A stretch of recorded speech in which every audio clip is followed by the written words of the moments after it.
హన్మకొండ జిల్లా ఎల్కతుర్తి మండల కేంద్రంలోని కస్తూర్బా గాంధీ బాలికల జూనియర్ కళాశాల నూతన భవనానికి 3.25 కోట్లతో శంకుస్థాపన చేసిన రవాణా బీసీ సంక్షేమ శాఖ మంత్రి పొన్నం ప్రభాకర్. ఈ సందర్భంగా మంత్రి పొన్నం ప్రభాకర్ మాట్లాడుతూ 3.25 కోట్లతో కస్తూర్బా గాంధీ బాలికల విద్యాలయాలకు శంకుస్థాపన చేసుకున్నామని, ఇక్కడ స్కూల్లో నీళ్లు నిలుస్తున్నాయి అనే ఫిర్యాదులు రావద్దన్నారు. 230 మంది విద్యార్థులు ఈ స్కూల్లో ఉన్నారని, కస్తూర్బా మోడల్ స్కూల్, రెసిడెన్షియల్ స్కూళ్లలో 40% డైట్ మరియు కాస్మోటిక్ ఛార్జీలు పెరిగాయని అధ్యాపకులను కోరుతున్న విద్యార్థులు మన పిల్లలు అనుకొని వారికి ఉజ్వల భవిష్యత్ అంతేలా తీర్చిదిద్దాలన్నారు. విద్యార్థులకు మీరు ఏమైనా డౌట్స్ ఉన్నా అధ్యాపకులను అడిగి తెలుసుకోండి. మొత్తం తెలంగాణలో 1029 గురుకులాలు ఉన్నాయని, 3000కు పైగా ఎస్సీ, ఎస్టీ, బీసీ, మైనార్టీ హాస్టళ్లు ఉన్నాయన్నారు. జగిత్యాలలో రెసిడెన్షియల్ హాస్టల్లో పాము కరిచి విద్యార్థి చనిపోయారని, అన్ని స్కూళ్లలో పొదలు, చెట్లు, గడ్డి లేకుండా ఉపాధి హామీ ద్వారా క్లియర్ చేయాలన్నారు. శ్రమ పడితేనే గమ్యం చేరుతాం. Burra Venkatesham, TGPSC chairman Mahender Reddy, finance commissioner Ramakrishna కూడా గురుకులలో చదివి వచ్చిన వారే. విద్యార్థులు అన్ని రంగాల్లో రాణించాలి, ఉపాధ్యాయులు వారికి సహకరించాలన్నారు. మరి మీరు చూసే బలగం శ్రీనివాసం చూసిన బలగం కోవడం అంటే ఎవనే బలగం కోవడం వచ్చింది ఇక్కడికి, బలగం కోవడం వచ్చింది దీనికి.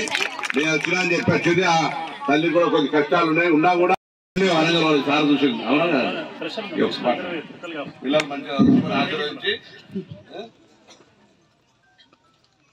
అందరికీ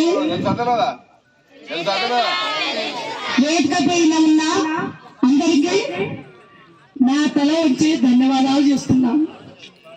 పొన్నం ప్రభాకర్ సార్కు సుతాన్ నా తల వచ్చి ధన్యవాదాలు చేస్తున్నా.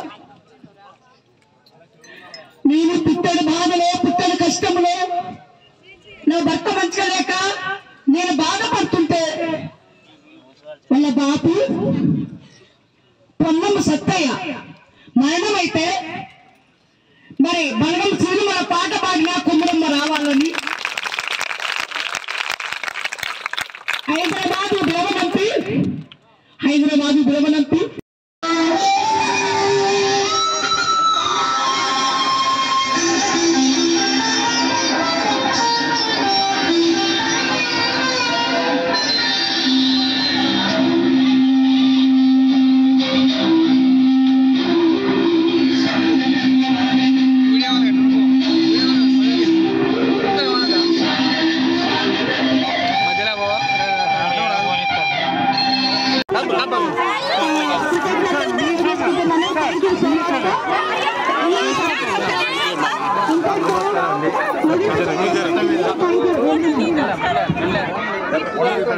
Photo దిగిను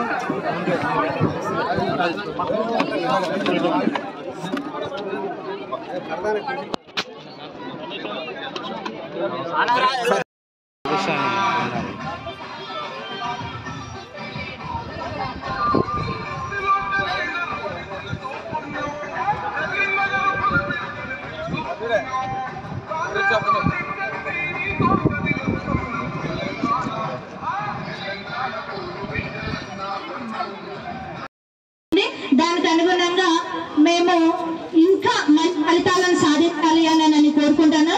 thank you.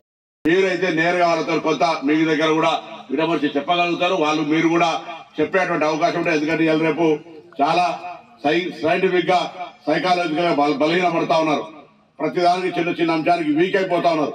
అట్లా కాకుండా మానసిక ధైర్యంగా ఉండాలని ఇక్కడ ఒక మన ప్రముఖ మీరు చూసే బలగం శ్రీనివాసం చూసిన బలగం కోవడం అంటే ఎవనే బలగం కోవడం వచ్చింది ఇక్కడికి, బలగం కోవడం వచ్చింది దీనికి.